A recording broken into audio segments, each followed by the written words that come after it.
الحمد لله وكفى والصلاة والسلام على عباده الذين اصطفى خصوصا على أفضلهم وخاتم النبيين محمد الأمين وعلى آله وصحبه أجمعين وبعد.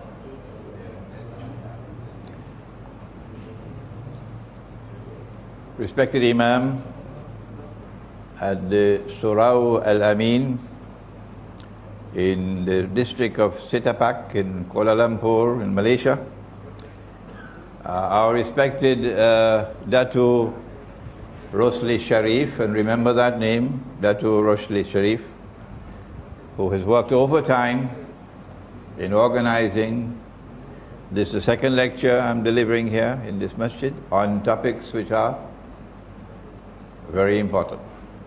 Brothers and sisters, it is a very important moment in history, in time, in which we are now located. There's never been a moment in history, in all of history, thousands of years of history, there's never been a time like this. No. We live in a unique world, a world that has never been before. No one has ever seen this kind of world before. And those who therefore would simply drink their teh tarik and eat their roti canai and go home and sleep, and not bother to think and ponder and reflect over the world in which we live today, are people who are disrespecting what Allah gave to them, the faculty of critical thinking.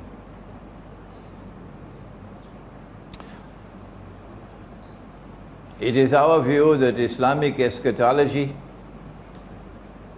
offers an explanation like no other subject can explain the reality of the world today and of events which are constantly unfolding and now with increasing speed. What then is eschatology? And how important is eschatology when viewed from the perspective of the Quran and the ahadith of Nabi Muhammad alayhi salatu wasalam? Let us begin with Allah's blessed name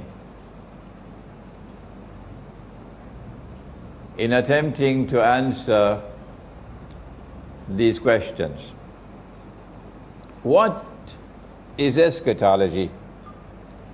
Or in Arabic, Ilmu Akhir Zaman, and how important is this subject?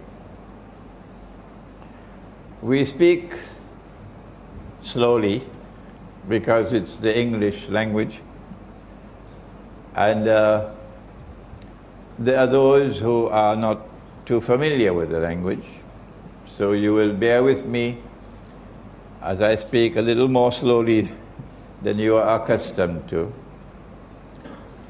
And we pray that Allah might take these words into the hearts of the people, that they might understand what has come from Allah's book and from Allah's messenger, sallallahu ta'ala alayhi wa sallam. What comes from me, Imran Hosein, you must never accept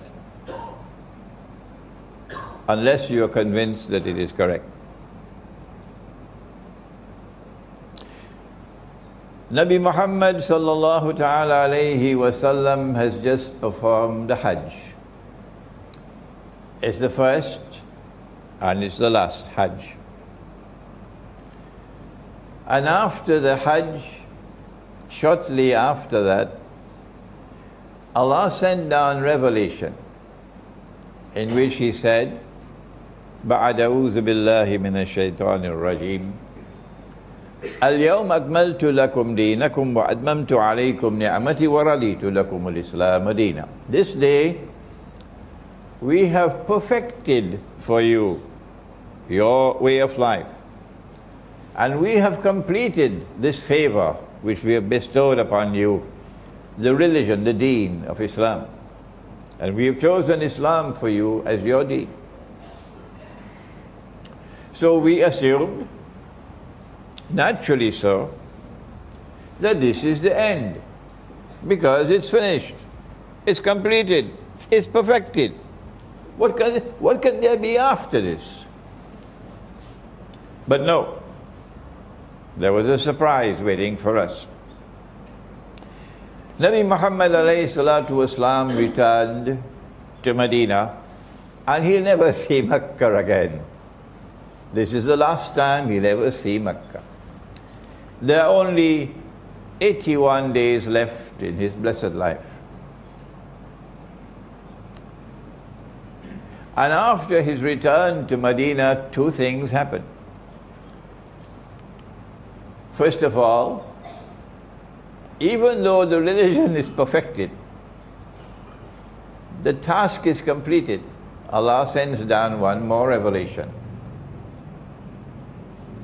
O you who have faith in Allah, Ya ayyuhalladhina amanu, ittaqullah, fear Allah. What comes after must be very, very, very important, because this is the last revelation. No more after this. It began with Adam alayhi salam. It continued for thousands of years. And now this is the last one. What is it about? وَذَرُوا مَا بَقِيَ مِنَ الرِّبَا إِن كُنتُم مُؤْمِنِينَ.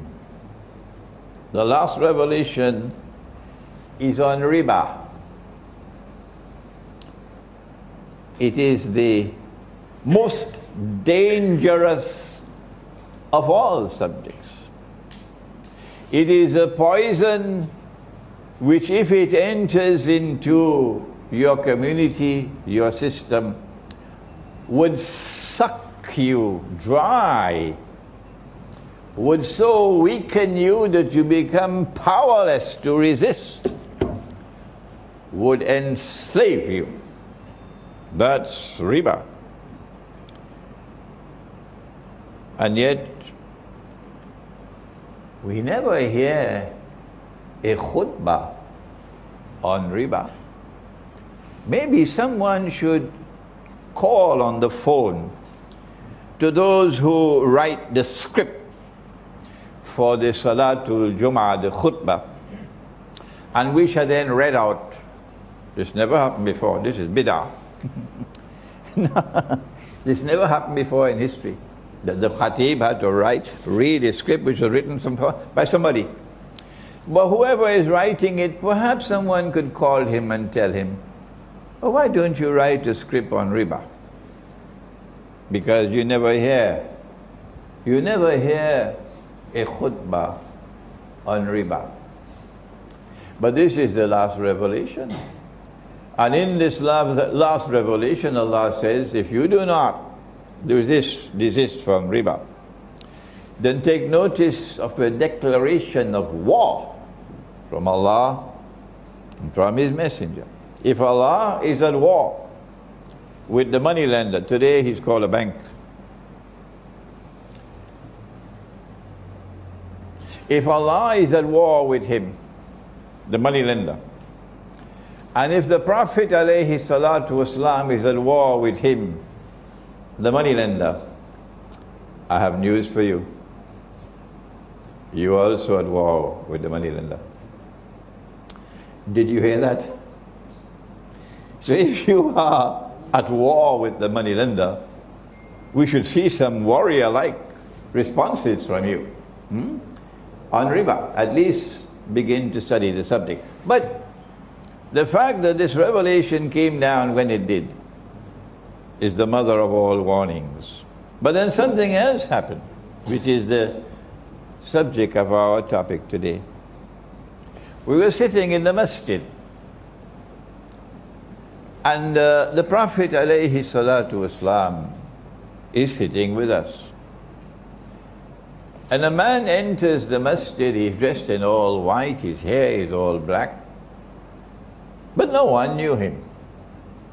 Well then, he had to be a traveler, musafir, coming out of the desert, because no one knew him. Medina is small. Well, if he's coming out of the desert, he'll have dust on his clothing, and dust on his eyebrows, and dust on his beard. In those days we used to have beards. But this man is spotlessly clean. So this is a puzzle. This is something strange. This is something mysterious. He's not a resident of Medina, and he's not a traveler coming from outside. Did he fall down from the sky? Who is he?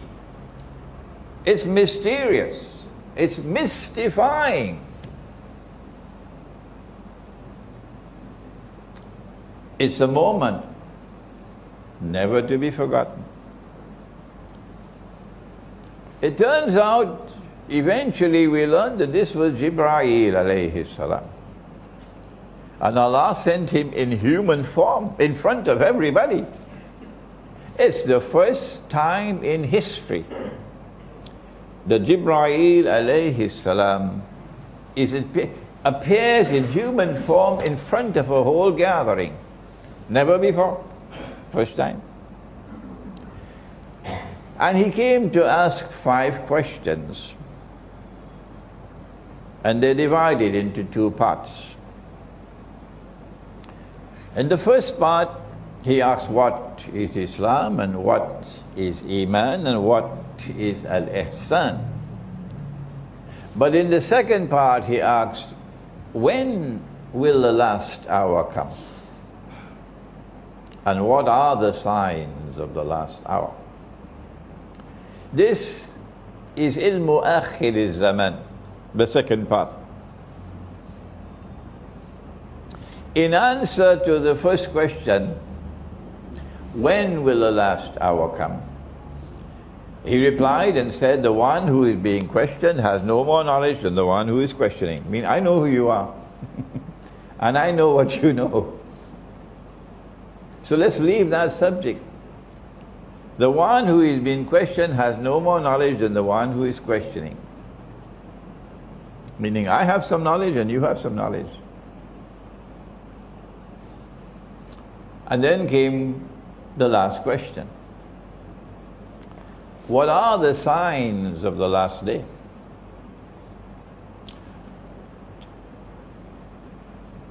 The last day is different from the last hour.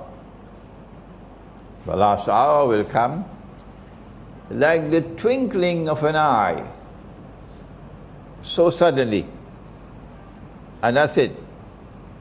And the entire material universe will be transformed into something different. غَيْرَ الْأَرْضِ, it says. غَيْرَ الْأَرْضِ وَالسَّمَاوَاتِ, something different. Mountains will become like pieces of cotton wool. And all the graves will throw out their burden. Everybody will come resurrected for the judgment. That's the last hour. But before that, there is another end, and that's the end of history. And that's our subject.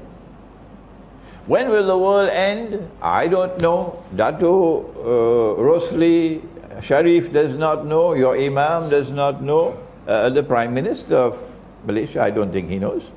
When will the world end? Nobody knows. So that's not our subject.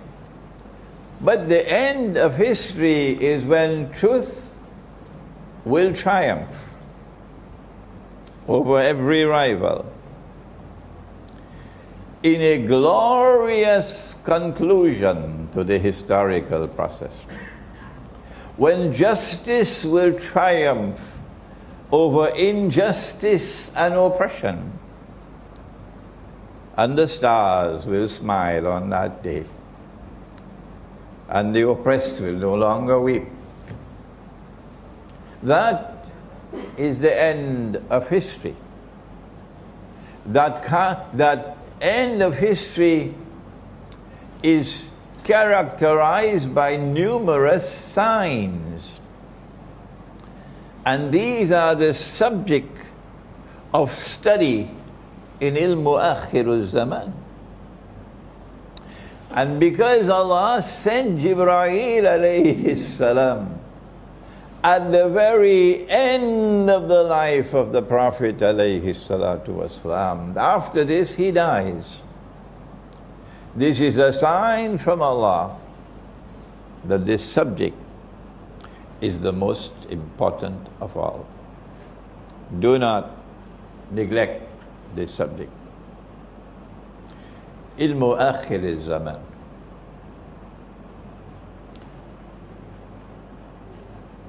The first sign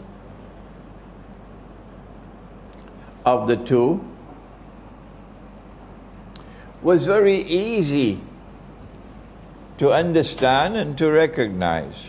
We didn't need a PhD from MIT. That the naked, barefooted shepherds would be competing with each other in the construction of tall buildings. My building is taller than yours. Oh, no, no, no, no. We got the tallest one of all in Dubai. Oh, no. We in Jeddah, we're coming with one taller than you in Dubai. Huh? This very simple, that you would easily understand that the people who are impressed by tall buildings, and the tall buildings is a symbol of progress. And if Kampung, for our listeners in Britain and France, Kampung means a village. For if Kampung doesn't have any tall buildings, then Kampung is backward. So leave Kampung and head for where the tall buildings are. This is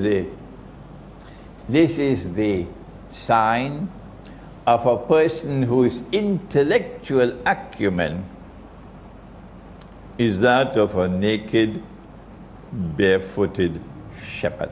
What do you mean? I got my PhD from MIT and you telling me? Yes, that's what we're saying. That you now equate tall buildings with progress.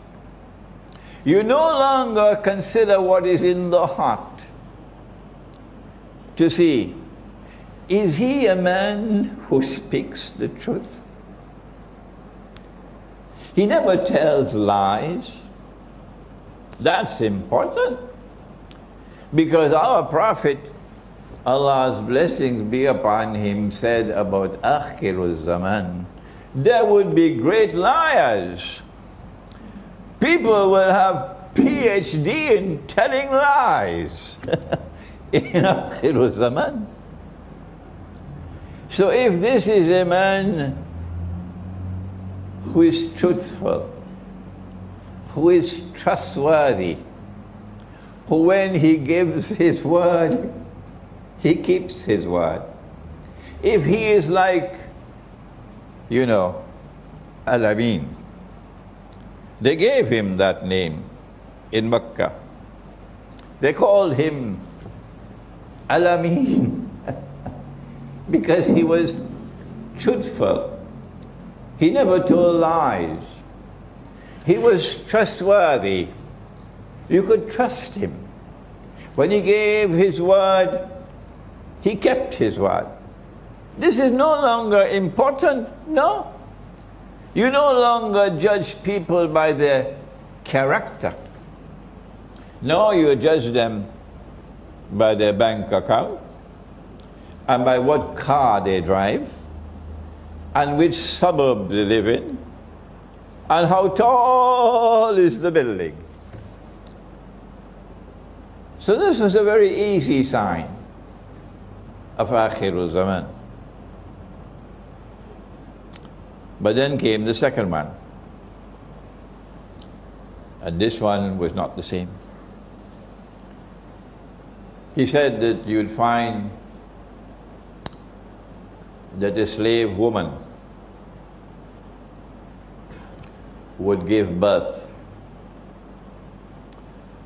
to her mistress, You can't understand this literally. No. This is language which is symbolic.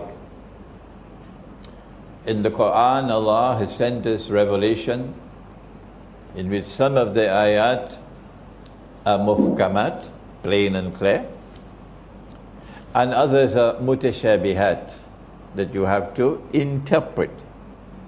Similarly with the hadith, this is mutashabiha. It has to be interpreted that a slave woman would give birth to her mistress. To understand this, you have to understand riba, which delivers slavery. It is riba which delivers slavery. And so my daughter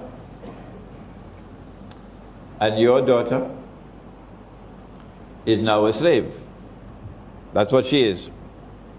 In that glorious kingdom called Singapore, which prides itself as the model kingdom of the world. Follow the model of Singapore. So then why Singapore?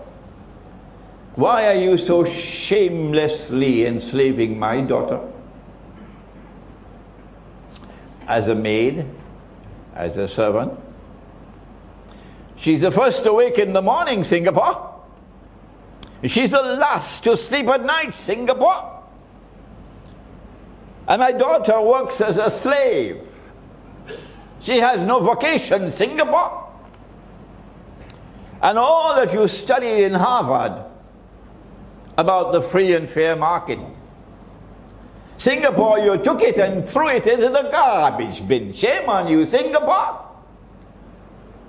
You make an agreement with Indonesia to pay her $300 a month. Shame on you, shame on you, shame on you, Singapore. Would any Singaporean woman work for $300 a month? Or $500 a month? None, none, none. But my daughter has to be a slave. That's riba. Because you know where the Indonesian rupiah is now. Yes. And you know where the Pakistani rupee is now. Have you ever asked yourself, is this normal and natural? That the money which Allah gave to us, the dinar and the dirham, the gold coin and the silver coin, you know, it's good sometimes to put aside the teh tarik and the roti canai and think. Sometimes it's good to think, you know, before you accept uncritically the paper money, which was not there yesterday. No, it came now. This is the age of the paper money. Because of this paper money and the banking system, riba, she's a slave. So to understand a slave woman giving birth to the mistress, you have to understand the subject of riba. And then, because she is now a slave woman, she's going to be used, her womb is going to be used, and she'll be paid, of course, surrogate mother, to produce a baby. For that woman who cannot have a baby. Because Allah created the male and the female the way He created the night and the day. Did you know that? Yeah. Allah created the male and the female the way He created the night and the day. He says that in the Quran.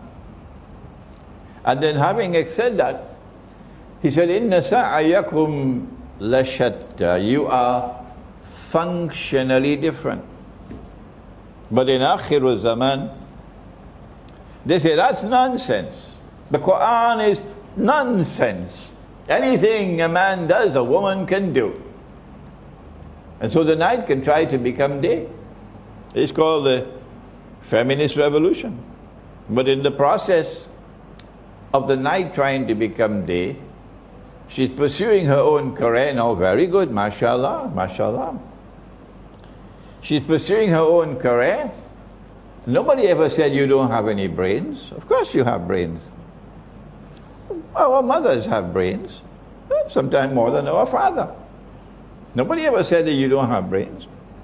But she's pursuing her career, and now she's going to work in the morning, facing the morning traffic like everybody, and coming home in the evening, facing the evening traffic like everybody. And then you have to buy, you know, the pre-cooked food, yeah. And the children, you put them in a daycare center, put them with the next door neighbor and so on. But because she's pursuing a career in which the night is trying to become day, something happens. She loses her femininity, and she even loses her fertility. She cannot have children. So she has to go to a fertility clinic and pay lots of dollars to try to become pregnant. And when she cannot become pregnant, then of course the slave woman. This is a slave woman giving birth to her mistress. But the sperm, which is used to fertilize the egg, has grown so weak because of all the radiation from your cell phones, you saw, and all the internet and so on, and the pollution and so on. The male sperm has become so weak, you cannot produce a male child anymore. It's just only baby girls all around. And the world is filled with women. And so women will rule tomorrow. And so she gives birth to her mistress. Now then, not only did Jibreel alayhi salam come to deliver to us eschatology as the most important of all subjects, but something else he did. He gave us the methodology how to study eschatology, how to study Ilmu Akhir Zaman. This is the toughest of all, this one. You have to begin with Islam, and then you have to grow to Iman. And Iman is not sold in the stock market, no. Iman is something which enters into the heart. وَعَلَمُوا أَنَّ اللَّهَ يَحُولُ بَيْنَ الْمَرْءِ وَقَلْبِهِ.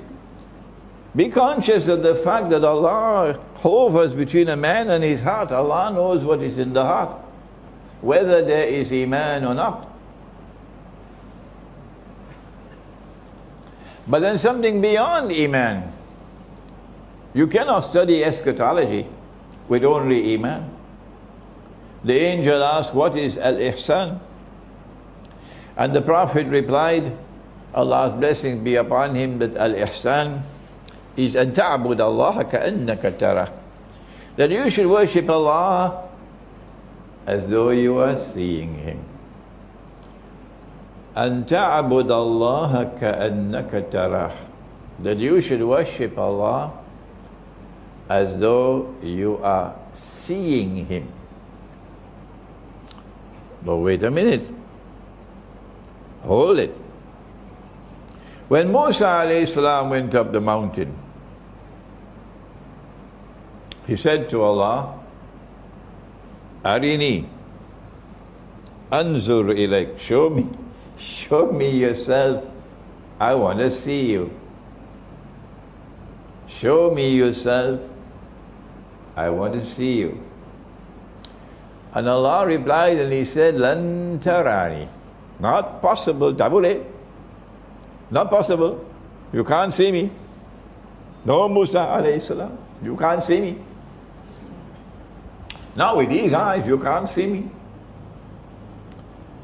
But when the companions asked, O Messenger of Allah, would we see Allah on Judgment Day? We meaning, I'm not talking about Barack Obama, I'm talking about the followers of the Prophet ﷺ. Would we see Allah on Judgment Day? He replied rhetorically so. Do you have any difficulty in seeing the sun when it is midday? They said no. He asked, do you have any difficulty in seeing the sun when it is the full moon? We just had the full moon 1 week ago. This is the 24th day of Shawwal. He said, did you have any difficulty in seeing the full moon? They said no. He said, that's how you see your Lord. Is there a conflict between Quran and Hadith? The Quran says you can't see him, the Hadith says you will see him. Is there a conflict? No, there's no conflict. No, there's no conflict. Because the Quran says that we have, in addition to these eyes, that the heart can also see. This is epistemology, the branch of knowledge which studies knowledge and how is knowledge acquired. Epistemology. So when the Quran says you'll never see me, you cannot see Allah with these eyes. And when the Hadith says you can see Allah, it is with the internal eye. So, أن تعبد الله كأنك تراه بعين القلب. Al-Ihsan is that you should worship Allah as though you are seeing Him with your heart. So you cannot study eschatology the way you study other subjects at university. Not at all. To study eschatology, to study the world at this time, when events are constantly unfolding so strangely, you need not only the knowledge that is acquired externally, but in addition to that, you need knowledge which comes directly from Allah to the heart. So when Musa alayhi salam said, you remember? I am the most learned of all men. Do you remember? Shake your head. Huh? I am the most learned of all men. I don't have to narrate the story to you. And Allah says, no, you're not. Actually, Allah is not speaking to Musa alayhi salam. You've got to read between the lines. Allah is talking to a people who believe that they are the elite of mankind. We are the chosen of the Lord God. We are the chosen people. We are the elite. The rest of mankind, excuse my language, the rest of mankind, particularly the Palestinians, are like cockroaches before us. We are the elite. We have the most knowledge of all. So Allah is not speaking to Musa alayhi salam. He's speaking to the followers of Musa alayhi salam, who believe that they are the elite of mankind. And Allah says, no, you are not the most learned. There's one more learned than you. And when Musa alayhi salam meets with Khidr alayhi salam, and I have a little booklet outside, it will only take you 1 hour to read it. It's called In Search of Khidr's Footprints in Akhir Zaman. In Search of Khidr's Footprints in Akhir Zaman. To meet with Khidr, to meet the most learned of all men, to meet the only one who can read the world in Akhir Zaman, to understand what is the meaning of Brexit. What is the significance and implication of Brexit? You need more than an economics degree. You need more than a PhD in monetary economics. You need more than expertise in international monetary economics to understand Brexit. Or, you know what happened in Turkey? The coup d'etat which was an unsuccessful coup d'etat. And now, I don't know whether you have this expression in Malay, a Trojan horse. A Trojan horse, you know. You slip the horse inside, and you have your soldiers hidden inside the horse. Trojan horse. In French, I was told it's called a cheval de Troie. A cheval de Troie. So now Turkey is being prepared to become the Trojan horse for Russia. In order to be able to understand these important events which are unfolding in the world, you need more than a PhD in economics and in political science. Yes, this is the message we're giving to the world today from Surah Al-Amin in Sitapak. This man who was sitting on a rock, Khidr alayhi salam, he was sitting on a rock because he's not sitting on the shifting sand. He doesn't change his opinion to suit the way the wind is blowing, so that his name does not go on a no-fly list. You know, so that his business is not threatened. So that the world does not say he's a terrorist. No, he doesn't care. He doesn't care for that. He is firm like a rock. You can't shake him. Not even with a bulldozer.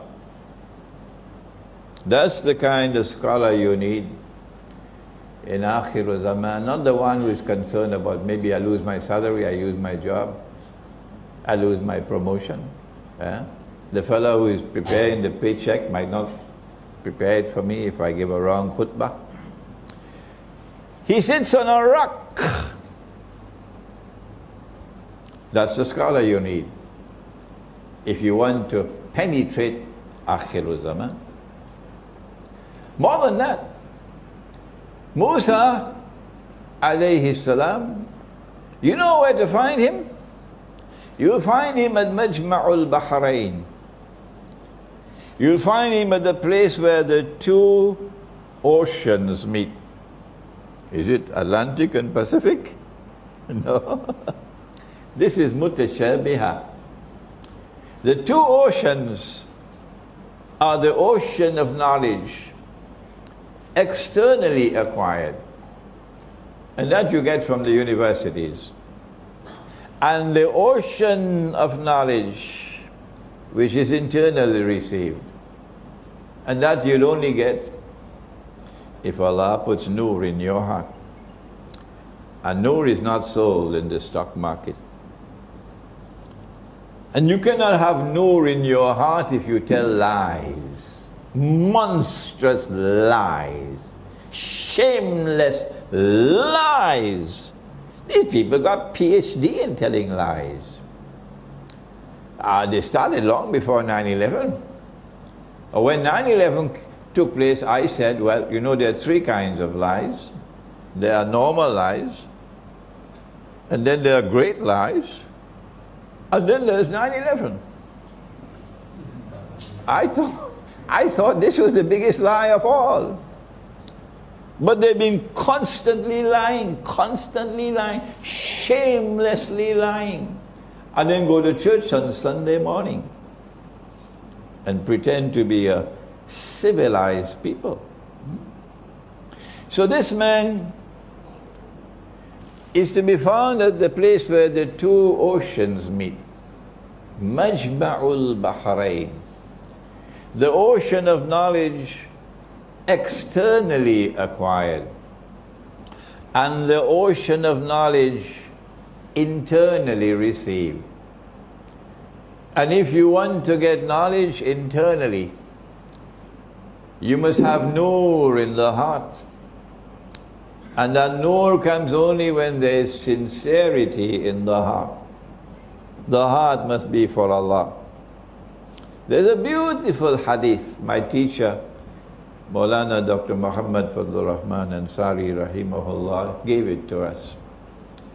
That Allah's Messenger said, you must memorize it. Man kana lillah, kana Allahu lahu. Whosoever is for Allah, Allah is for him, Allah is for her. Man kana lillahi, kana Allahu lahu. In addition to that, the one who will receive nur from Allah must direct attention to establishing a proper relationship with Nabi Muhammad alayhi salatu wasalam, because he is nur. قَدْ جَاءَكُم مِّنَ اللَّهِ نُورٌ وَكِتَابٌ مُبِينٌ. There has come to you from Allah a nur and this book, a nur and this book. So Nabi Muhammad alayhi salatu wasalam is nur. Follow him. Be careful. Don't part company from him. Because if you step away from him, you're going to lose nur. And finally, if you want nur, you got to go to the Quran.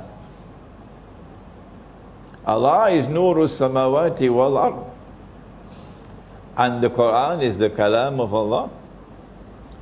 So every word in the Quran is a window to nur.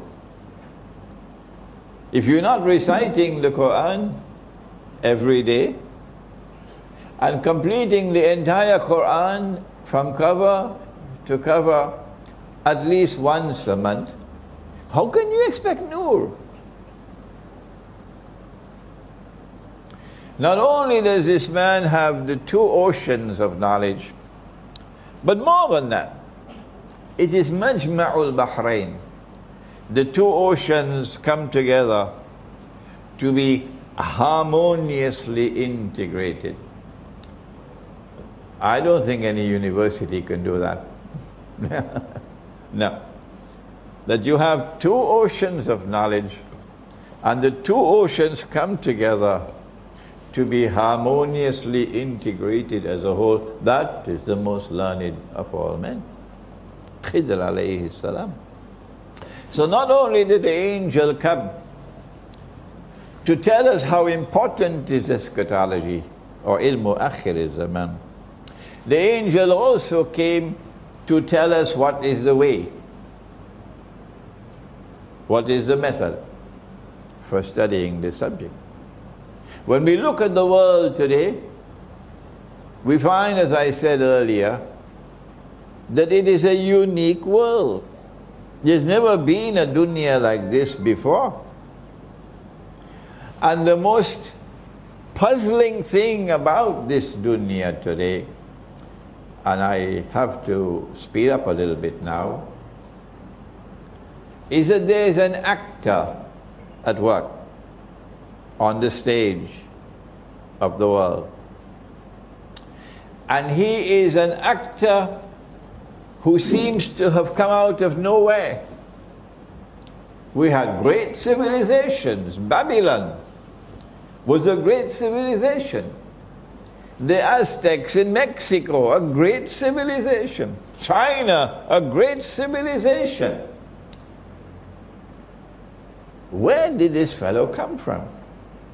The Christian world, the Hindu world, the Buddhist world, the Muslim world, great civilizations came to the world. And then suddenly, out of nowhere, an actor appears. And he takes control of the world. Who is he? Is this happening by accident? He has a power that none can resist. He brings a scientific and technological revolution which, when applied to military science, gives him unprecedented power. No longer is he dependent on the wind for a ship to sail. No. He now has nuclear-powered ships. He doesn't travel by horses anymore. He has mechanical transport on land. He has motor cars. He has trains to take goods a long distance, which yesterday was camels. This fellow even travels in the sky. We never had it before. He has an aeroplane that flies in the sky. He doesn't need a sword anymore to fight. He can kill you from a distance. Huh? Strange. He has unprecedented power, military power. But unlike Zulqarnain, who had faith and who used power, Surah Al-Kahf? Huh? Surah Al-Kahf? You must shake your head a little bit. Surah Al-Kahf. Zulqarnain used power to punish the oppressor and to bring relief to the oppressed. And Zulqarnain used power to help those who have faith and who are righteous in conduct and to reward them. But this fella is the opposite of Zulqarnain. This fella is essentially godless, essentially godless. And he uses his unprecedented power to oppress like no oppressor has ever been. And he uses his unprecedented power to target those who have faith and who are righteous in conduct. It doesn't matter whether you're a Christian or a Muslim or a Jew or a Hindu or a Buddhist. It doesn't matter. Once you want to be truthful, once you have integrity and you will stand up for the truth, once you are righteous in your conduct, this man is coming after you. Who is he? He comes and uses his power to oppress, and he wants to take control of the whole world. In Mr. Putin's beautiful expression, Vladimir Putin, the Russian president, he said about this man, he has imperial ambitions, which is very dignified language. He wants to rule the world. This fellow embarks upon an effort to rule the world, but we find him moving through 3 stages, and I gave this lecture right here in this surah just before Ramadan. And Allah spoke about it in the Quran in Surah Al-Mursalat. Allah says, Intaliku ila zillin dhi salathi shu'ab. Proceed now, the world now proceeds to a shadow which will manifest itself in 3 stages. In Akhir Zaman. It was not possible for anyone to interpret this ayah until the world experienced Pax Britannica and then Pax Americana. You cannot explain Pax Britannica with any of the tools of political analysis. No, no. You cannot explain the passage from Pax Britannica to Pax Americana using the tools of normal political analysis. No, not at all. The passage from Pax Britannica to Pax Americana and the role of the Bretton Woods Accord and the emergence of the International Monetary Fund, which meant goodbye to His Majesty the Sterling Pound. Goodbye to Britain. Goodbye to Pax Britannica. And now it's time to say goodbye to the US dollar. But if you are studying the subject from eschatology, you would know that Brexit means goodbye to the euro as well.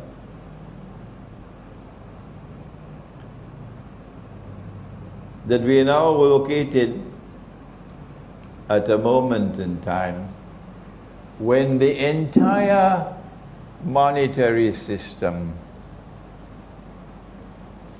is collapsing.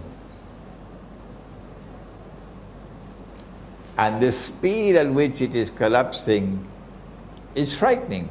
I don't know the speed, but I have a friend, I don't want to reveal his name. He is a deputy governor in one of the central banks of the Muslim world. He might listen to this lecture, so let me be careful with my language. And my friend shared with me that the speed at which it is collapsing now is alarming. And tomorrow it's only gold and silver that will help you. Tomorrow it's only dinar and dirham that will help you. Because the whole thing is going to collapse. And Pax Americana will give way to Pax Judaica. How did we know this? How did we know this? This is in my book, Jerusalem in the Quran, which was written in the year 2000. 16 years ago I wrote that book in New York. Where did I get the knowledge from? That the US dollar is going to collapse, I've been saying this for 20 years or more now. This is eschatology. That you get the capacity to analyze events occurring in the world. Because you know that there is a fella, a mastermind at work, who wants to rule the whole world. And he gave us his first stage of his shadow that Allah spoke in the Quran with Pax Britannica. And the second stage of the shadow was Pax Americana. And we are saying that the third and last stage of the shadow is going to be Pax Judaica. When Israel will seek to replace the United States of America as the next ruling state in the world, and Israel is going to say, away with all of this godlessness. This fellow is not only godless, this fellow is also decadent. He is the one who says a man could marry another man and get a marriage certificate. You know who the fellow is? Modern Western civilization. So Pax Judaica is going to come to say, we want to sweep away all this godlessness and all this decadence. We want to turn away from all of this oppression and so on. We want to bring back the world, bring it back to religion, bring it back to the worship of the God of Abraham. Oh, it's going to be very, very, very interesting, tomorrow. If we are alive and this drama unfolds, as they say to the world, we must come back to religious values. This is Pax Judaica. But their oppression will be greatest of all, because they want to rule over everybody. And eventually a man will stand up in Jerusalem and declare I am Al-Masih, the Messiah. But he would not be Al-Masih, the Messiah. He would be Dajjal, the false Messiah. In order for him to achieve his objective, a Pax Judaica, for Israel to rule the world, he has to make Israel very, very big, like the United States, but that's not possible. Israel cannot expand. Israel is surrounded by the Arabs. Forget it. Or the world has to become much smaller. Which one will it be? Which one will it be? Yes. The answer is the world will have to become much smaller. And that's why we're going to have nuclear war. They want the nuclear war. They know it. And they've already prepared for nuclear war with the underground bunkers and so on. So they will survive. In order to have the nuclear war, they got to provoke Russia.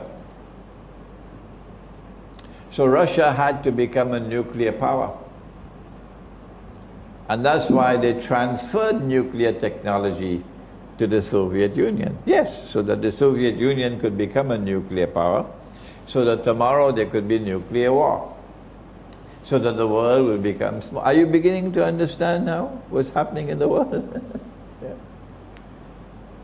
The next event that is about to occur from our eschatology is the Great War.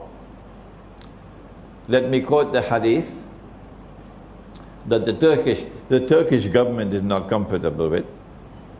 And the Ottoman Empire wished that this hadith could be rubbed up and put away. Nobody read it. Nabi Muhammad alayhi salatu wassalam is talking to his companion Mu'az ibn Jabal radiyallahu ta'ala anhu. And they're sitting next to each other. His hand is on his shoulder, I think. And he said to him about the signs of Akhir Zaman. The hadith is in the Sunan of Abi Dawood. And he says to him, Umranu Bayt al-Maqdis, when Jerusalem is center stage and flourishing, built up, Kharabu Yathrib, at that time, look to Medina and you see Medina in forlorn dissolution. No event in Medina, nothing. It plays absolutely no role whatsoever, even in Arab affairs. Kharabu Yathrib Khuruj al-Malhama. When that occurs, which is where we are now, then look for the Malhama. The Malhama is a great war. The Malhama is not just a great war. It's a war like no war has ever been. None. First time. What kind of war will it be? The Malhama. Hadith in Sahih Bukhari that 99 out of every 100 of the combatants will die, will be killed. 99% will be killed and only 1% will survive. I hope NATO is listening. If you're in the US Armed Forces or if you're in the British Armed Forces, please stop and listen to this lecture, because your chiefs will not tell you this. When you attack Russia, listen, 99 out of every 100 will be killed. This does not happen in conventional warfare. No. The only way that 99 out of every 1,000 can be killed is if it's a war with weapons of mass destruction. Among the weapons of mass destruction that we know of are nuclear weapons and thermonuclear weapons, but there could be others that we don't know about. So don't send me any emails on the subject, please. Thermonuclear weapons, weapons of mass destruction is enough. That's what is in the hadith. And each one will say, I will be the one who would survive, meaning they're going to enter into this war not knowing whether they're going to win or not. There'll be uncertainty when they enter into this war. My opinion, and when I give an opinion, of course, never accept it unless you're convinced that it is correct. My opinion is that the NATO is preparing for war with Russia. And I'm not the only one who holds that view. There are many others. And the war is around the corner. And once that war takes place, it is inevitable that it would eventually become nuclear war. We don't know whether it will start as nuclear war or whether it will be a conventional war which will eventually become nuclear war. We don't know. I'm not a prophet. I don't have an angel speaking to me, no. We know that the war is going to come soon, because the longer they wait to attack Russia, the stronger Russia becomes. And the nice thing, the wonderful thing that makes our hearts so warm is that Russia is not afraid of them. If Russia is standing up against the oppressor, then why can't you see that you should support the one who is standing up against the oppressor? Why are you continuously blind? What can I do to wake you up? Russia knows that nuclear war will destroy Russia. They know that. But the Orthodox Christian Russian people are not afraid of death. No. No one is saying to Putin, be careful, we don't want nuclear war. No, the Russians are not doing that. If an Orthodox Christian is not afraid of death, why should a Muslim be afraid of death? If an Orthodox Christian is setting the example of courage in standing up to the greatest oppressor that the world has ever known, why can't a Muslim be the same? What's wrong with the world of Islam? Why have we lost our courage? We should not be afraid to die.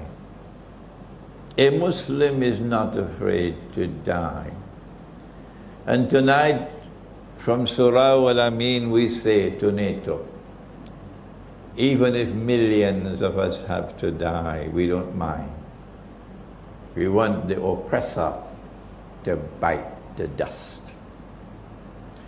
Before we end, Islamic eschatology not only explains these events unfolding, like the collapse of the monetary system that's coming around the corner. When your paper money can be used, as wallpaper. And the only money that there will be in the world will be electronic money, digital money. So you don't need any money changes anymore. There's only one money for the whole world. It's invisible money, it's intangible money. You can't take it out of your bank account. And if they don't like you, guess what they'll do to your account? They'll freeze it. Yeah, you have no money. And then you come to me to complain? No, no. If you are sensible, you do like the Naqshbandi, the Sufi order, the Naqshbandi. The Naqshbandi are telling their people to keep dinar and dirham. Sheikh Nazim, rahimahullah, who died a few years ago, he ordered all his followers to keep dinar and dirham. Very sensible. Very sensible. The Naqshbandi, I am told, are going into the countryside and farming, organic farming. Very sensible, very sensible. I have to pause now because I get lots and lots of emails. I get them from Belgium, I get them from France, I get them from Britain, I get them from the United States, I get them from Algeria, I get them from Morocco, all over. Sheikh, where is the Muslim village? We want to come and join the Muslim village. We want to leave this godless world and come and live in a Muslim village. Well, the answer is, well, my students in different parts of the world, they buy land and they put animals on the land and they're doing some farming, but none has built the villages yet. But let me tell you the story of one of my students. He's Malaysian, and he's the only one to have done it so far. He sold his house in KL. He gave up his job, which had riba. He looked on the internet and he found land, which was cheap. And he bought 1 acre, cheap. And he went and built his house. He didn't get a contractor, no, he bought the material and he employed the men and built the house. He planted rice. He planted date palms, different kinds of date palms. He planted fruit trees. His 1 acre has now become 6 acres. He has goats. He has chicken. He has ducks. He has horses on his land. It's only about an hour and a half out of KL. But to get to this land, there was a road where only a motorcycle could go. That's why it was so cheap. And he built it up. So now a motor car can go. And I went 2 weekends ago to this brother with a wife and me, mashallah, mashallah, mashallah. He could not have done it if he didn't have the support of his wife. His wife has been at his side supporting him, yes, mashallah. And they're a young couple with a son about 5 or 6 and a daughter about 2 or 3, that's it. And only a few villagers living around there, some distance away, small kampung.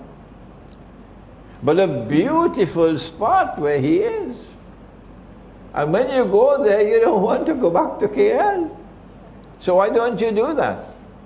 Instead of sending emails to me from France and Britain, Sheikh, the Muslim village, why don't you do what this brother has done? Sell your house in London. Yes, sell your house in London. Give up your job, make hijrah. Go look for the countryside where land is cheap. The land on which he's planting his rice, he bought for 10,000 rupees, 10,000 ringgits an acre. It was swamp land, he had to fill it up for 10,000. So that's what you can do in preparation for nuclear war. You have to stock up on food, you have to stock up on water, you have to stock up on energy. He has a well, a tube well. He's going to use solar energy to bring the water up. But in addition, he's sensible, he has a hand pump. So if the solar energy doesn't work and there's no electricity, he can still get water using a hand pump. This is how you prepare for nuclear war, by getting out of the city. Getting out of the city, because the cities are going to be anarchy when nuclear war takes place, because there will be no food and no water and no gasoline for your motor car, no transport. Instead of seeking to run away from death, you must have it in your heart. No, I continue the mission of Islam. I'm not running away from death. Allah gives life and Allah takes life.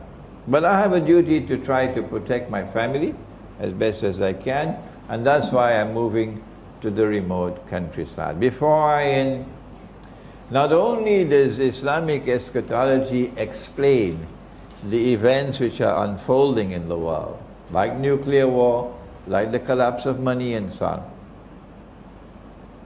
One world government ruling you from all over only one world government.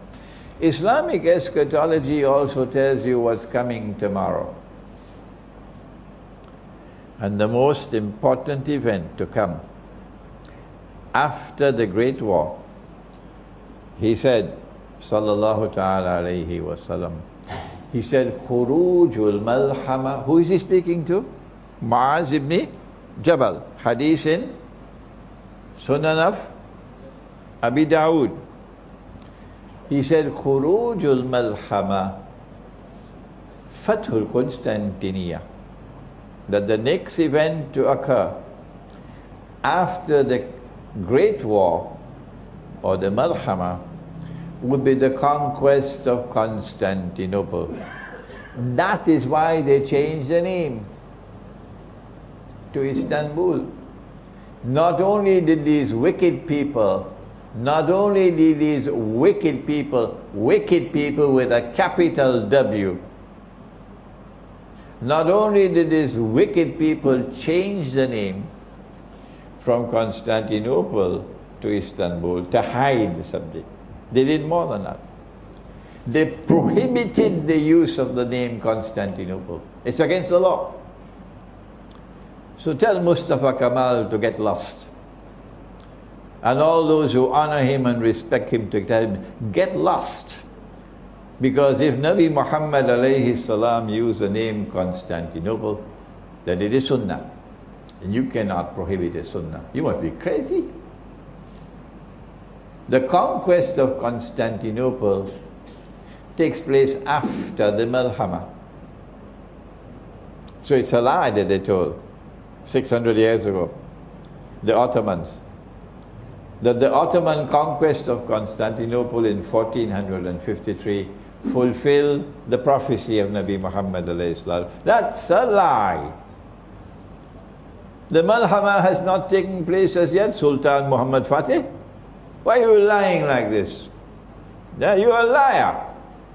They honor you, they honor you in Turkey, and we say you're a liar.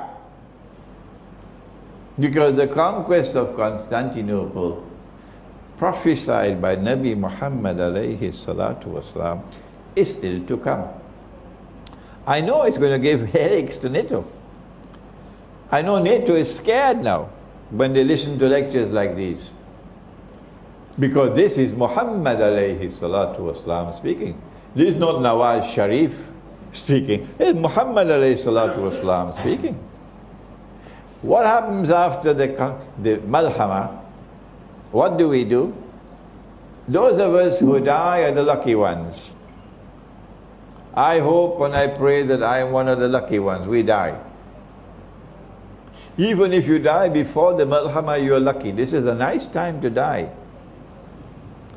This is a good time to leave the world. After the Malhama is going to be a terrible world.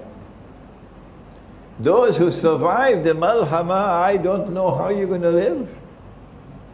No sunlight. For I don't know how many days, no sunlight.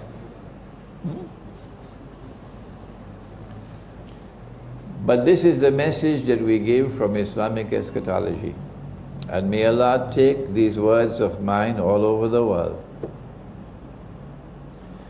That if you live to see the Malhama, and if you survive the Malhama, then Imran is saying to you, on the basis of the prophecy of Nabi Muhammad sallallahu ta'ala alayhi wa sallam, if you are young enough and strong enough to fight, then make some preparations for your family and head for Constantinople. Wherever in the world you may be, give up everything else. Leave Indonesia. Leave Malaysia. No government can stand in your way. The followers of Muhammad alayhi salatu wasalam, all over the world, as soon as the Malhama takes place, are going to head for Constantinople. Because he said, sallallahu ta'ala alayhi wa sallam, لَتَفْتَحَنَّ الْقُنْسْتَنْتِنِيَّةِ, you will most certainly conquer Constantinople. وَلَنِعْمَ الْأَمِيرُ آمِرُهَا, what a wonderful commander will that be of that army. وَنَنِعْمَ الْجَيْشُ ذَلِكَ الْجَيْشُ. And what a wonderful army that would be, that will conquer Constantinople. But there are, both in the Quran and in the Hadith, indications that we will conquer Constantinople on the basis of an alliance with Orthodox Christians. It will be a Muslim Christian army that will conquer Constantinople. Which Christians will this be? Does Allah speak about Christians in the Quran with whom we could have such a relationship? Shall I remind you? Yes, it's there in the Quran, but we don't take time to study the Quran. No, we have too much time in the traffic in KL to study the Quran. وَلَتَجِدَنَّ أَقْرَبَهُمْ مَوَدَّةً لِلَّذِينَ آمَنُوا الَّذِينَ قَالُوا إِنَّا نَصَارَى. And you'll most certainly find in time to come that those who will be closest in love and affection for you would be a people who proclaim, we are Christians. That couldn't be British and American and French Christians, because they hide their religious identity. They secularize their religion. It has to be a different kind of Christian who proclaims my identity. I am Christian. It can only be the Orthodox Christian. That's not all. ذَلِكَ بِأَنَّ مِنْهُمْ كِسِّسِينَ. You know these Christians because they still have the ulama. The institution of the ulama is intact, and the ulama have a status in society. In that Christianity out there where a man could marry another man and get a marriage certificate, the priest is the laughing stock of the world. In this Christianity out here, Orthodox Christianity, the ulama or the priest still have a status, high status. ذَلِكَ بِأَنَّ مِنْهُمْ كِسِّسِينَ وَرُهْبَانًا. There'll be another way you can recognize these Christians. What is it? They still have monasticism. In Britain and in France and in the United States and Canada, the monastery is now McDonald's hamburgers, or Kentucky Fry, or Pizza Hut. There are no more monasteries. The monastic way of life is gone. But in this part of the Christian world, the monastery is still there. The monk still has an important place.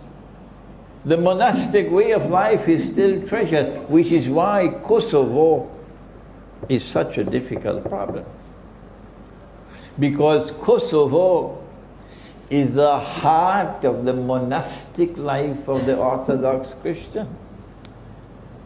And the Ottomans knew that. And Bill Clinton knew that very well at Daytona. Oh yes, he knew it. They're devils.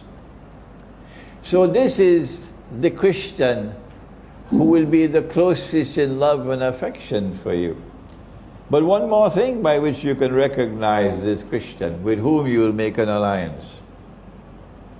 وَأَنَّهُمْ لَا يَسْتَكْبِرُونَ. They're not an arrogant people. The British, the French, the American, the German, the Canadian, they want to rule the world. They want us to all become carbon copies of themselves. So if you serve me curry fish and rice, and I roll up my sleeve and I wash my hands, and like a good Malay, I eat with my hand, my fingers. That's the only way you could eat curry fish and rice. Huh? They say, what a barbarian he is. This is uncivilized. You should eat the way we eat, with cutlery. Yeah, curry fish and rice with cutlery. You must dress the way we dress. Take off that dirty beard from off your face. A civilized man is clean shaven. A civilized man wears a shirt and trousers and jacket and tie. I say that's arrogance. And there are many who say the same thing as that. That's arrogance. I went to Russia, and when I went to Russia, I saw lots of beards. Oh yes, lots of beards in Russia.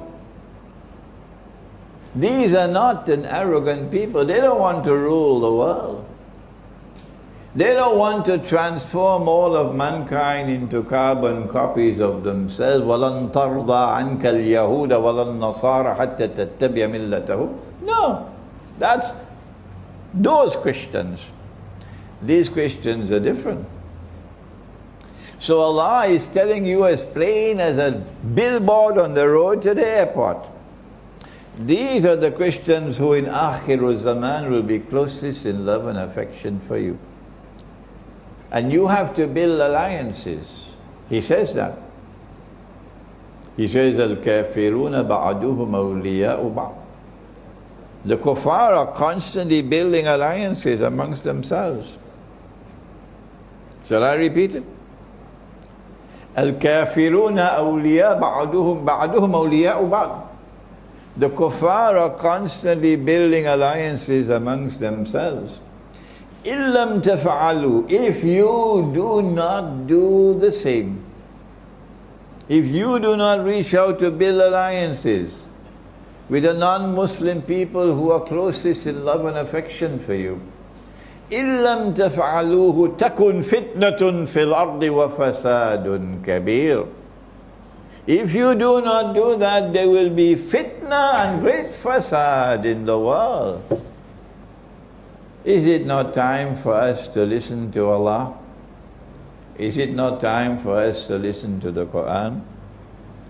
Is it not time for us to turn to the Quran, that the Quran will help us to prepare for the events which are still to come, in which the conquest of Constantinople is the most important of all? The hadith then ends, Fathul Constantiniya Khuruj ad-Dajjal.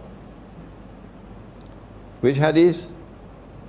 The one with Mu'az ibn Jabal, quoted in the Sunan of Abi Dawood. Yeah. The end of the hadith, Fathul Constantiniya Khuruj ad-Dajjal. That after the conquest of Constantinople, only then will Dajjal make his appearance in human form. Prior to this, Dajjal is already in the world, but you can't see him. But he waits until the conquest of Constantinople to make his appearance. Why? Because now it's there around the neck of Israel. Israel can't get away now. Finish. Dajjal took them for a ride. It's the last ride on which they'll ever go. And now they'll face the end that Fir'aun faced when he was drowning. They will end the same way that Fir'aun ended. That at the end, when they're being destroyed, defeated, and the rocks and the stones will speak and say, Muslim, there's a Jew hiding behind me, come and kill him. That's the end of Israel. They will now realize the truth that Fir'aun realized underneath the water. And they will die accepting that truth, as Fir'aun died accepting the truth and knowing you're going into the hellfire. And that's why Allah preserved the body of Fir'aun. The body was discovered when? In 1898, just after the Zionist movement was established. The sign for the world that the events which will now unfold in the world would be a repeat. The world history will repeat itself. that the epic encounter between truth and falsehood between Fir'aun and Musa will now be reenacted in the historical process, and history will end the way it ended, underneath the water. This is Islamic eschatology, and I pray that Allah may bless all those who now in their hearts get a fire. I want to study this subject. It's more important to me than a PhD in business management. I want to study this subject. I want that Allah should help me, that I get the knowledge with which to be able to understand the reality of the world today, using the Quran and using the hadith of Nabi Muhammad sallallahu ta'ala alayhi wa sallam. Rabbana taqabbal minna innaka anta as-sami'ul alim wa tub alayna ya maulana innaka anta at-tawwabur rahim bi rahmatika ya arhamar rahimin. Amin.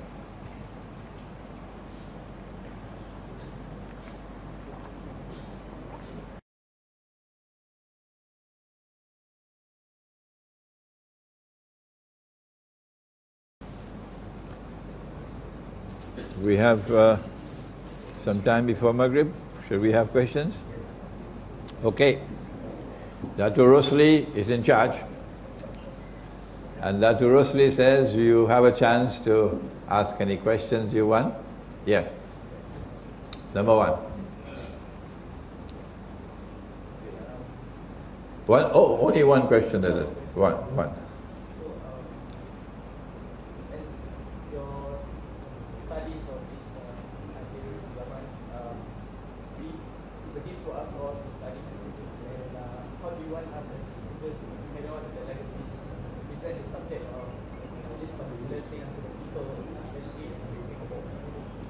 The question is, you would like us to study Islamic eschatology or Ilmu Akhir Zaman, but when we study the subject, what's the method by which we could teach it to others? Okay.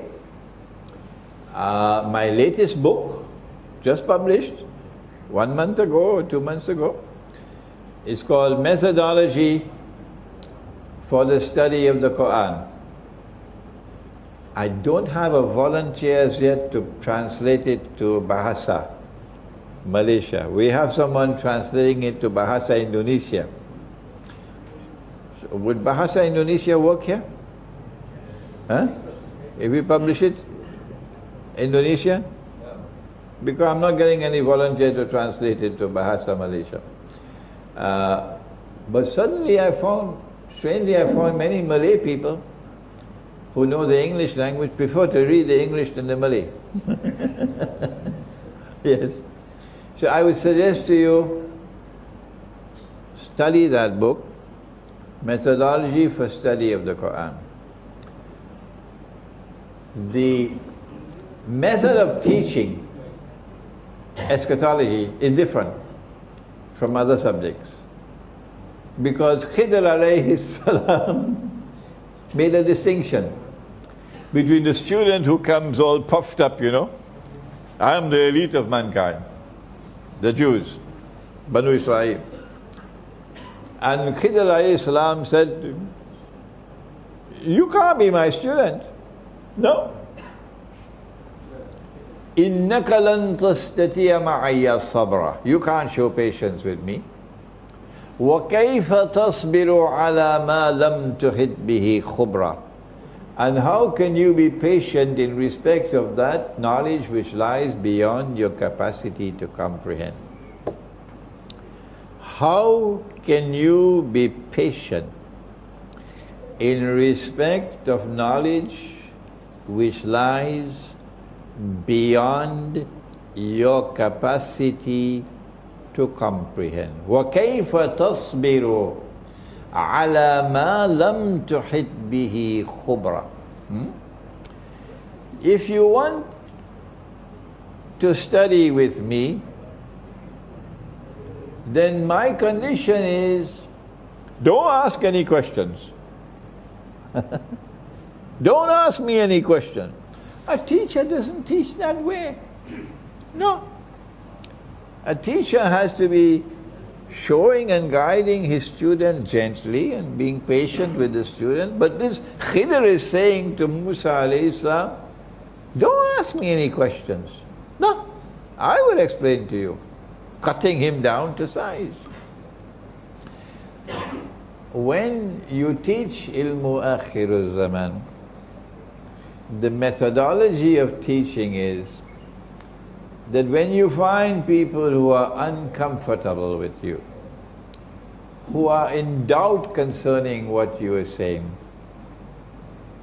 then say to them very plainly and clearly, and don't do it with any arrogance and pride. Just say to them, please don't accept anything I say unless you're convinced that it's correct. And there are many other scholars. Go to them. When, on the other hand, you find a student in whose heart there is hunger, there is humility, he does not consider himself puffed up with pride. And secondly, this is a student who is not like a sponge. Anything you say, he accepts it. That's a dangerous student. Huh? This is a student with critical thinking.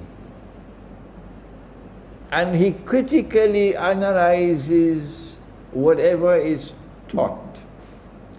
And only when he is convinced that it is correct, then he accepts it. Oh, now you have a student.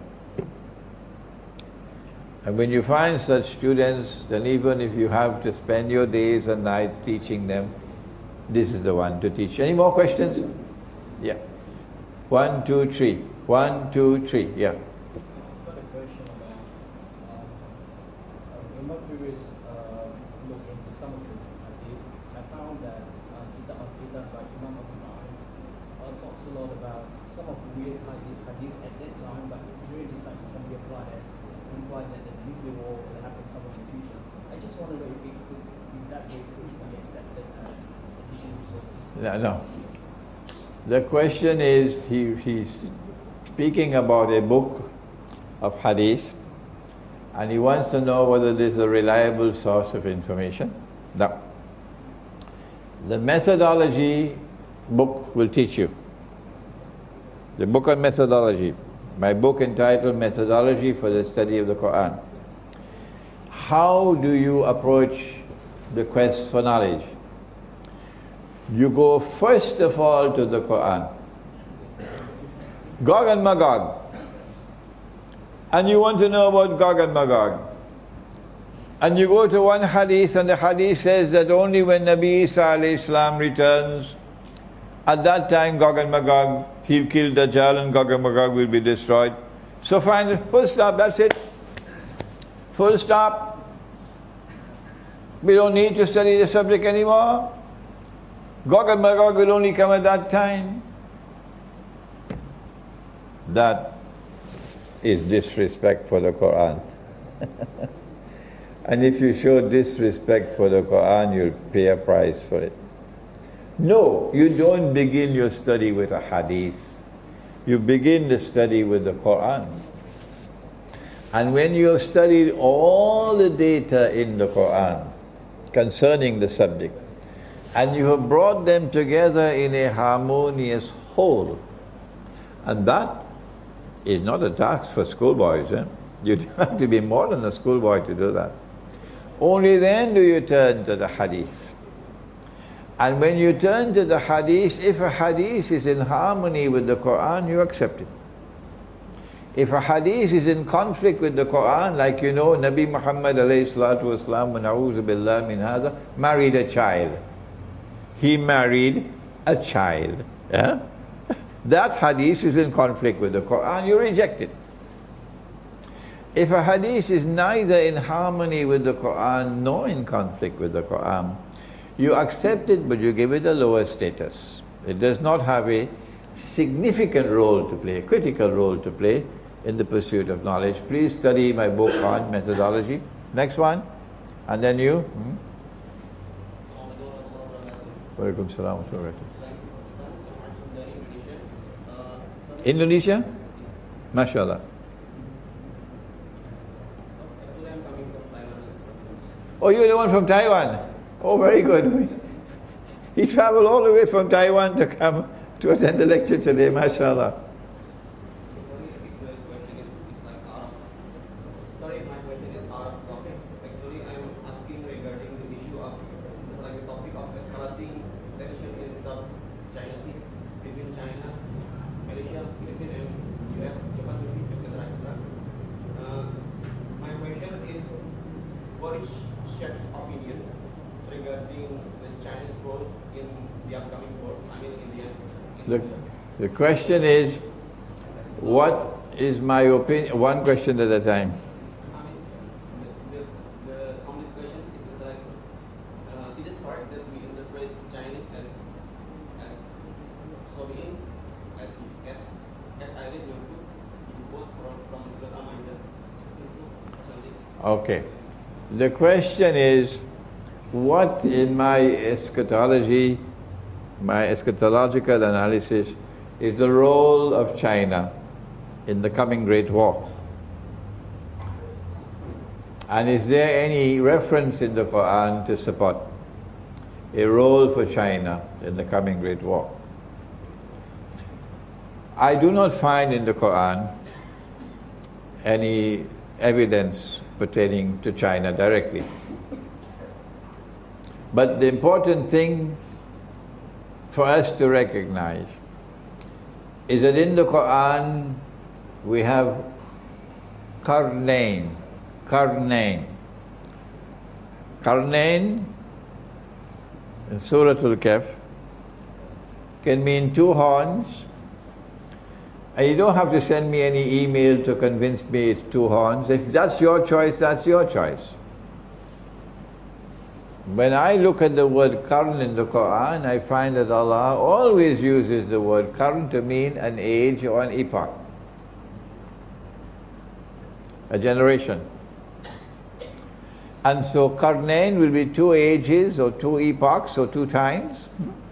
One in the past, when Gog and Magog were confined behind the barrier, and the other in the future, when of course Gog and Magog will be released.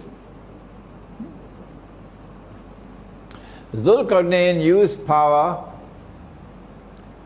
to punish the oppressor, to confine him, to use the language of chess, to checkmate the oppressor. Cannot be destroyed, but he can be checkmated.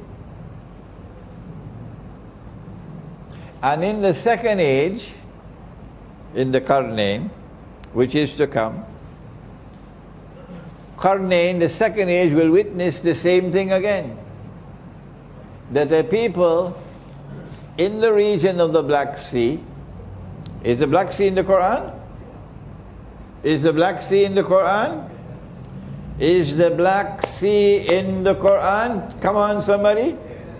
Yes, it is. The Black Sea is in the Quran. In which surah? In Surah Al-Kahf. Aynun Hamiyah. Zulkarnain reached to one end of the land, Aynun Hamiyah, meaning a body of water which is dark and murky, and it's the Black Sea. And in that region of the world in which the Black Sea is located, the second age will emerge of Qarnayn. It's two currents. That power will emerge in that region of the world, and that power will be built by Allah. Allah will make it powerful. And that power will rest on foundations of faith, not godlessness. And that power will be used in the second qarn as it was used in the first qarn, to stand up and resist the oppressor, and to support the oppressed and those who have faith and are righteous in conduct. This is Russia. This is Russia's role today. Russia is turning away from communism, away from Marxism, but there are those who are still sleeping, so let them sleep. And Russia is returning to Orthodox Christianity. Russia is recovering her spiritual soul, while the United States and Canada and Britain and France and Germany have barbarian souls. A man can marry another man and get a marriage certificate, and you call that something progressive, something worthy of commendation? That's progress? You must be sleepy. If Russia is standing up against the oppressor in the second current, then whoever stands with Russia is on the right side. And China is a proud civilization. Not the Chinese in Singapore I'm talking about. I'm talking about China. China will not bend her knee to the oppressor who wants to rule the world. So they're now preparing to wage war not only on Russia but on China as well. They are really stupid people. They're really stupid people. They're preparing to wage war on both Russia and China. Is China afraid? No. Russia says, we're not afraid of you. We are a nuclear power. Don't mess with nuclear Russia, said Putin. Don't mess with nuclear Russia. That's what Putin said. And Russia is not afraid of them. So they're preparing for nuclear war with Russia. And Russia says, we're not afraid of you. And they're preparing for nuclear war with China as well. And China says, we're not afraid of you. Now then, this is a war between the world's greatest oppressor that history has ever known, and those who are standing and resisting his oppression. On which side should you be? If you have a telephone to your government, then call them and tell them. Whichever government you have in the world, call them and ask them. If this is a war between the greatest oppressor that the world has ever known, and those who are standing up courageously to resist his oppression, whose side should you be on? Should you be sitting on a fence? Not Imran Hosein. No, and not my students. We are on the side of the second current in Karnain.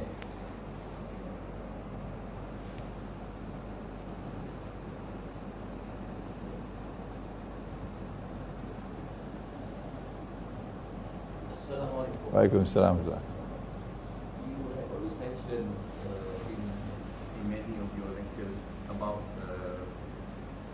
the coalition of Russia, China, but it also includes India, who are also actually very closely tied to Israel and also the US, especially on the IT side. So perhaps you can elaborate further. Okay. Among the countries that I no longer travel to is India. Because while India is a member of BRICS, and India is proud of her friendship and alliance with Russia, India has now become Israel's most strategic ally in the world. I think India is more important than the United States now to Israel.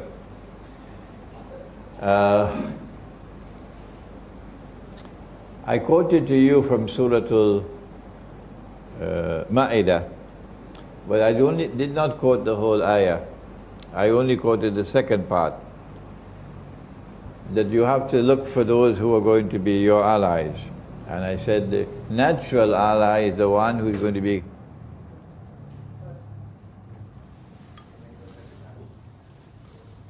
your natural ally would be the one who is closest in love and affection for you, okay? That is the Suratul Ma'idah, towards the end of the surah. However, before that, the ayah begins with a statement, لَتَجِدَنَّ أَشَدَّ النَّاسِ عَدَاوَةً لِلَّذِينَ آمَنُوا الْيَهُودِ, that you will most certainly find in time to come, as you found at the time of the Prophet ﷺ, it's Fi'l Mudariya, that those who will be the most hostile of all people to you would be the Jews.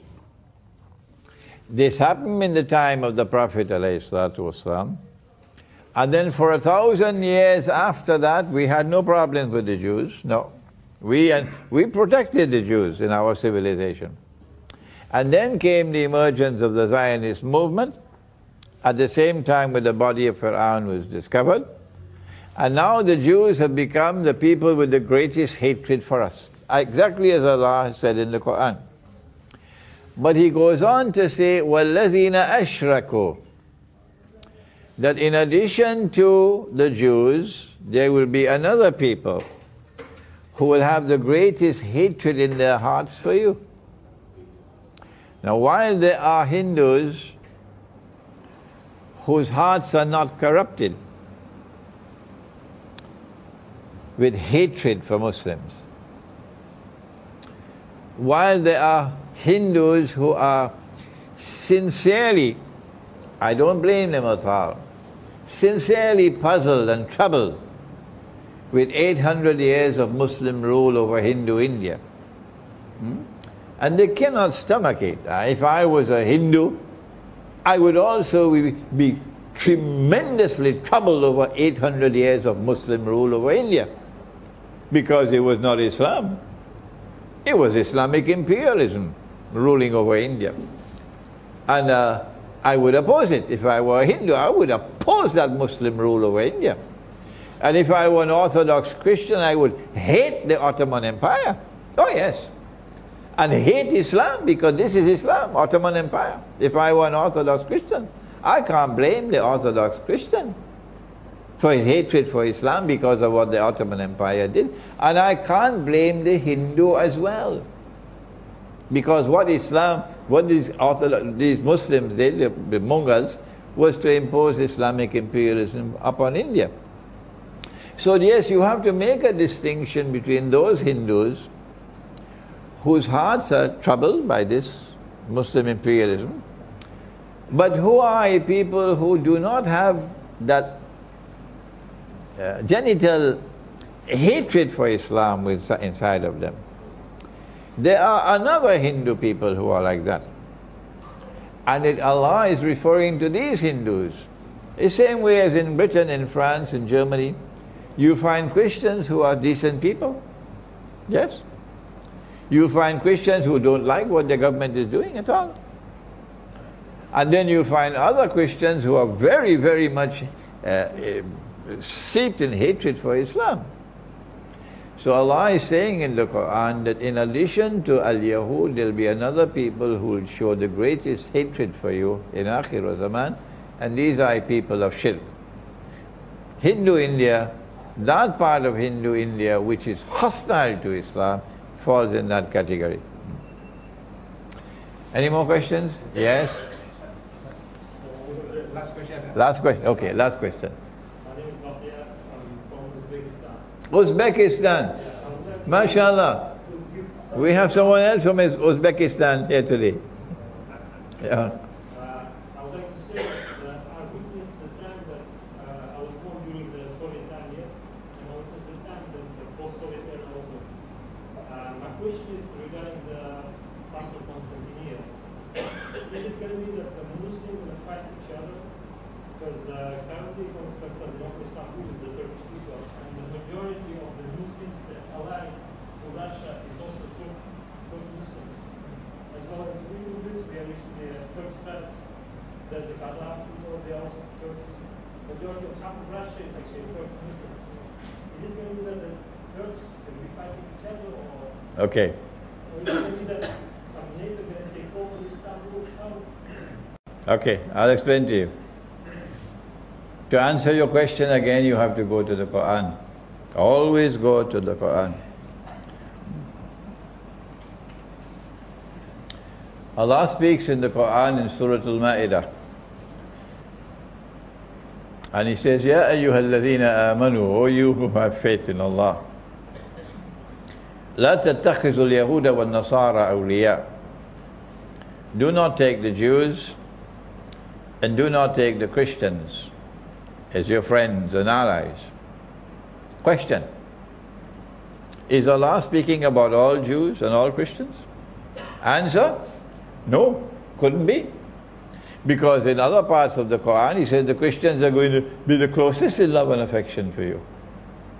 Well then, if Allah is not speaking about all Jews and all Christians, when he said don't take them as your friends and allies, well then which Jews and which Christians is he talking about?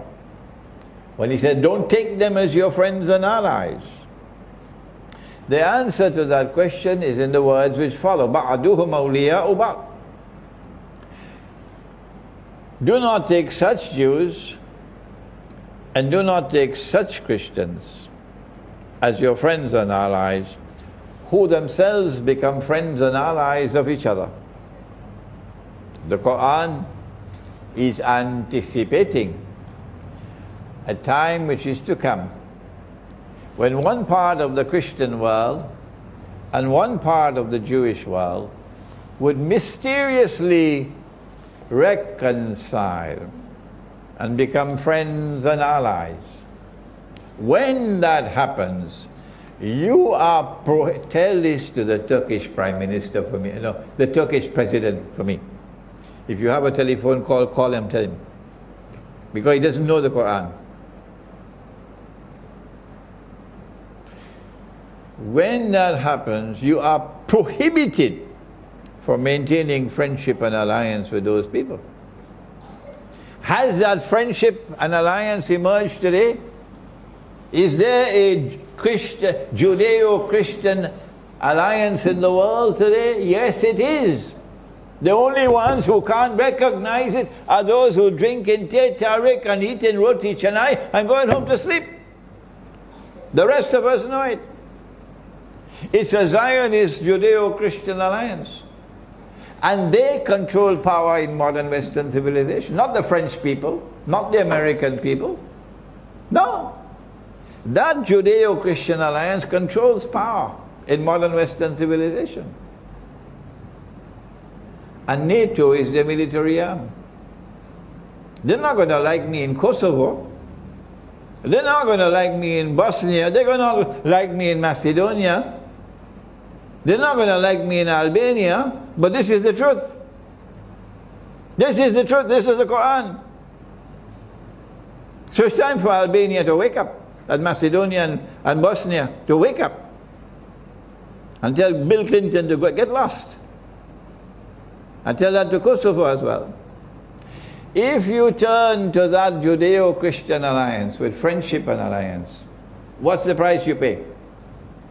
Listen to the Quran.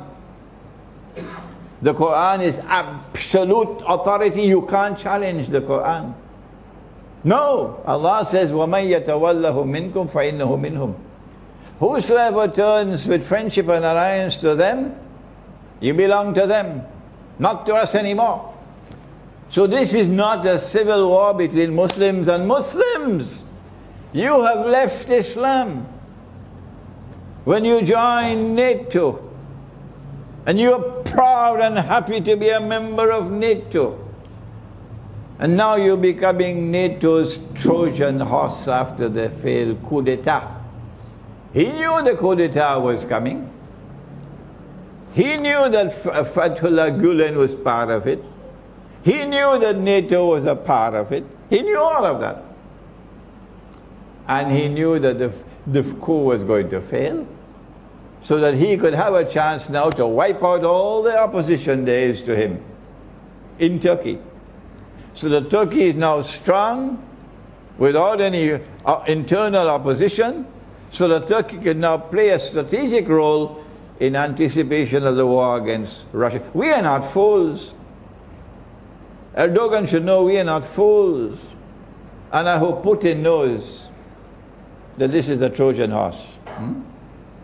So the conquest of Constantinople will come from a civil war. Turkey will have a civil war. On one side will be those who are fighting the oppressor to get NATO out of Constantinople. And on the other side will be the fools, the bunch of fools who is still standing with NATO. I don't know what Bosnia is going to do. Now they're in NATO's embrace and there's no way to get out. I don't know what Albania is going to do. I don't know what Macedonia is going to do. They are in NATO's embrace and there is no way out. They are trapped. So long as they remain where they are, history is going to move and leave them behind. We thank you for your kind attention to the lecture. I have my books outside, and after Maghrib, inshallah, you can get them. We can also autograph them for you.